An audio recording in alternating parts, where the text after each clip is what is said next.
What's up, guys? Nethervvoid here with some more War Thunder for you today, and I hope you had a really great weekend. Mine was pretty good, I'd say. A lot of just kind of hanging out, playing games, doing whatever I wanted, and I haven't been able to do that for a while. And I know if you've been following me on Twitter and Facebook that I've been having a hard time kind of finding games that I really want to play. Just haven't really, I think I'm just playing too many games lately and just haven't really been wanting to play any. That was me going up against a BF-110. I thought that was a BF-109, which is why I flew straight into him, thinking the 420mm cannons would just tear him to pieces and I could just get out of there. I'm actually starting this midway into this game here. This is a 23-minute game is why.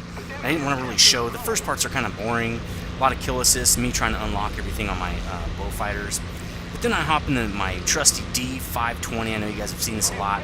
But I just do really well on this plane. It's got really nice roll rates, and it's just a really nice performing plane. And obviously it's also a gold plane, so it increases my credit earnings quite a lot. So what I really wanted to talk about, though, in this video was the dev server 1.31 patch notes. And again, patch notes from a dev server or test server can always change. That's just kind of the way it is. But it's still nice to know kind of what's coming up. But anyway, a little bit before we get into that, a little bit about this game. I'm not doing so hot right here. Both bow fighters are down. I've got one kill, lots of assists already. And really, was a really fun game because there was so much action. Our team was just dropping the enemy like flies and was really having a hard time picking targets. But you're about to see the more fun part of the game here. I had this game, I think, Friday night, and I was drinking a little bit, getting a little tipsy, having some fun, which is really how I like to play these kind of games. I don't really like to get too serious. But anyway, back to the patch 1.31 notes. So right now, there's going to be changes to the economy coming with patch 1.31, which I think is going to actually be coming up pretty soon. So the purchase price of aircraft modifications and specializations has been reduced. Well, that's good news, obviously, because the purchase prices before were really high. So that's good that they're bumping them down. Awards in Lions of the Experience, rewards of XP points have not been altered in any mode. But what I wonder is, have they altered the bonuses on the planes? I've heard that they have altered those. I think that's normally how they do it anyway. I think it's probably a balanced bonus change. Some went up, some went down. I don't think they nerfed them all, but that's just my guess, but from a couple of things I've heard. So that's probably alright. It's normal to have those bonus changes. They also are introducing trophies is a reward that can be attained after a fight. It's probably a lot like the stuff you get out of World of Tanks, like, you know, best kills, most assists, whatever it is, and you get some rewards for it, so that's kind of cool. Also, changed calculation of damage of the plane after the fight. It now calculates more parameters. I'm not really sure what that means. Maybe you get more for assists. Well, that would be nice. Cost of repair for aircraft increased, so they're balancing the reduction in aircraft cost with a repair increase. So it seems like we're just going back to the the 1.27 economy, except I'm sure it's not going to be the exact. I'm sure it's going to be not as good as that economy. But, and again, another assist. You can see I'm getting assists like crazy. Just our teammates were really great on defense on this game.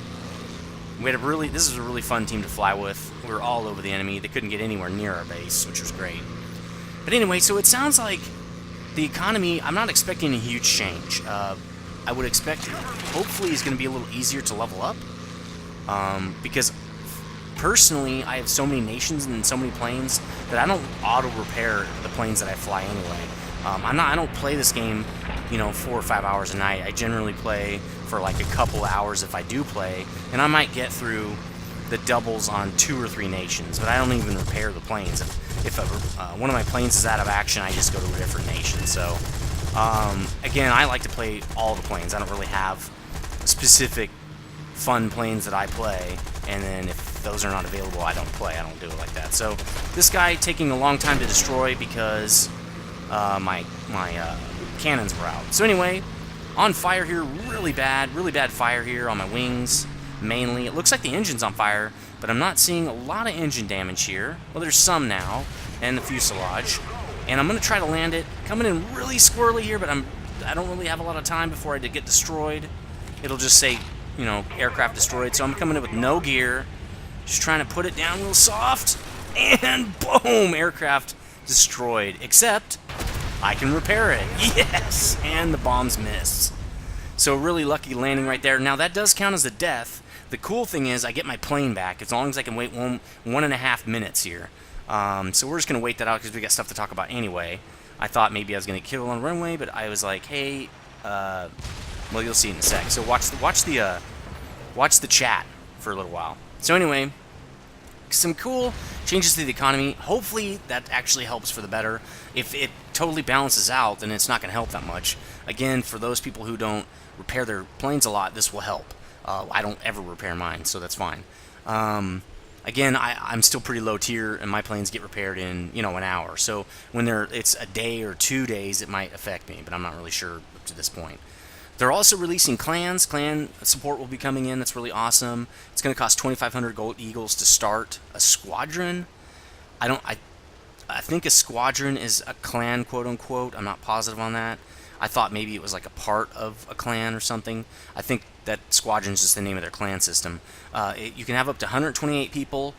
We will probably be, well, I'm sure DGA will be definitely involved in War Thunder. We'll be creating a squadron. I will be creating one. We'll be inviting the people that are on TeamSpeak and stuff like that, so everybody who wants to get in on that can join. Again, you don't have to have a working mic, but you do have to be logged into TeamSpeak when you're playing and play with other people and stuff like that. I don't always do that just because I'm trying to record footage and I have other things I'm doing, so it's a little bit different from my personal play style. I know that's kind of seems like a jerk move, but hey, it is what it is. There's nothing I can do about it. And when we World of Tanks, we learned our lesson because we let basically anybody in at all times, and the problem was we had 100 people and none of them played together really. So it was, and then we had people would want to join that were active and we couldn't join, allow them to join because the clan was full. So we just kicked out all the people who basically were inactive or not playing together, not on TeamSpeak, really just wanted the clan tag but wasn't really involved in the clan. So it's going to be a lot like that for War Thunder as well. You don't have to play World of Tanks or anything. You just have to play War Thunder, and when you do, you have to be logged into TeamSpeak and stuff like that, and try to squad up and things like that. Not always. You don't always have to squad. If you only have time for one game, it's fine. But as a general rule, you should be getting into TeamSpeak, talking to people, and squadding up, and getting involved, obviously. So that's definitely what's going to be happening when 1.31 comes out. I'm going to be setting up a squadron. Let's see, blah blah blah. You can also choose your tags, decoration. Okay, cool. And I'm reading this off patch notes. There's going to be a thread in the video description, a little link that will take you there. So let's see. If you invite a friend to War Thunder, the invited player will get 50 more golden eagles at the start, and if he starts promoting to different levels, you're going to earn some golden eagles as well. At fifth rank or 5th level player, you're going to get 50. 10th level player, you'll get 100, and if your friend reaches 20th level, you get 500. And it goes on and on and on. You can read about it in the description or in that link. Added integration with Facebook and Twitch. So basically with Facebook, you can share your after battle reports. I know we like to do that a lot with World of Tanks on Facebook. On my page, a lot of times people will share a really good game. Well, it's going to be integrated into War Thunder, which I think is really cool. So you can post your statistics of a game on Facebook, and I think what they're trying to do with that is trying to get more people to post that stuff and virally cause this game to go a little more viral, get some people virally like that. So that's kind of cool. Also, Twitch TV integration is going to be built into the client, I believe, which means you should be able to publish your game straight into your Twitch channel. That's kind of cool. I don't really stream a lot, so it doesn't bother me that much, but if I was a dedicated streamer, I'd probably kind of be pissed about that, because it adds a lot of competition from people who don't do it kind of as a hobby, or well, there's probably nobody streaming War Thunder for money, but if you do it as a hobby and you're serious about it, it adds a lot of competition for people who basically didn't feel like figuring out XSplit and doing things like that. They're just too lazy to do it or whatever. Now there's going to be a lot more people doing it. So I guess it's good. I don't know. It's good and bad. I personally don't like it. Again, I'm not a big streamer though, so whatever. There's also going to be new tutorial. Be easier for new players to learn about how to shoot, kill, and bomb and stuff like that. So they're going to be adding some more stuff like that. They've seen probably a lot of people have questions on how to do things, and the current tutorial's alright, but it doesn't really tell you what to do. I don't think the game's hard enough to really need a better tutorial. I thought it was fine, but Apparently, a lot of people are having problems with it. A couple of the other regular stuff looks like they're going to be adding quite a lot of extra rounds to different aircraft. The BF-109G is going to go from 150 to 200 cannon shells. There's a lot of other planes like that. Go check it out. P-40 is another one that's getting a bump up, so go check that out. It's probably going to help a lot more for historical, more than it is arcade, but that's fine. It doesn't have to be, obviously, just an arcade fix. It's going to help out historicals quite a bit, actually. So check that stuff out. Let's see. No, that doesn't really matter. Who cares about this stuff? There's a lot of little stuff. You know, patch notes, they also add in all the little tiny stuff.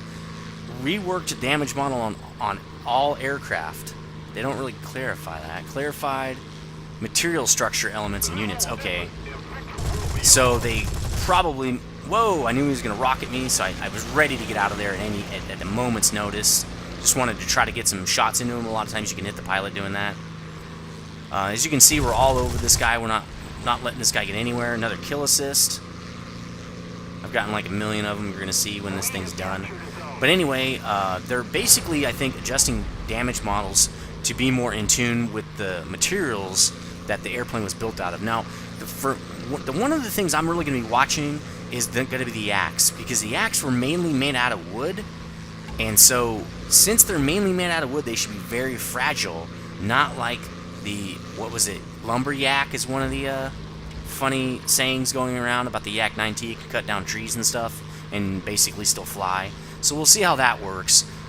Since Japanese planes are mainly made out of wood and they die quickly, I'm really wondering what the Yaks are going to be like, since they're mainly made out of wood as well.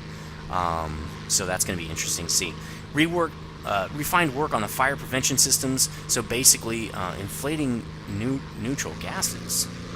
Okay. So they're going to make it a little bit... The gas tanks are going to get basically more complicated. Also, the cooling systems, I know, was another thing they wanted to change. But I thought that was in 1.3. So basically, they're adding a lot more complexity to the damage models. I guess that's good. I don't know if it's very, very necessary. I think what it will do is reduce the amount of times where you feel like you unload a whole clip into a guy and he's still flying. If they make the damage models more complicated, you should have more of a chance to hit vital components of the aircraft. So I think, and this is all, I mean, obviously nobody's really tested it that much that I know of, but it seems like it should be easier to shoot people down now, so that'll be good. Added air sirens to all airfields. Okay, I guess when it gets bombed or it's being captured. They didn't really say. Okay. Added new aircraft. P-36A, R-36C, XP-50 premium plane. That's an experimental plane. Those are American experimental planes. XP-55 as well, another premium one. Those do not have good tuned flight models, so they're going to be a little bit UFO-y. So you might want to take advantage of that when they first come out and buy them. So anyway, this is a pretty good game. It's kind of a weird game, but it was a lot of fun. I had a lot of fun. 3 deaths, 3 kills, nothing big there, but 1,600 XP, so that's how you know I had a pretty good game. But check this out. So, okay, there's rank 8 on the British. That's nice. New Spitfire. That's going to be fun. But watch this. 10 assists. Now, I think it's funny that I didn't get that super awesome assist award for when you get 8 or more, when you get 5,000 credits, but I think it's because somebody had more than 10 assists, which is really funny. Still a lot of credits in XP. Great game. Let me know what you guys think about these 1.31 changes. See you later.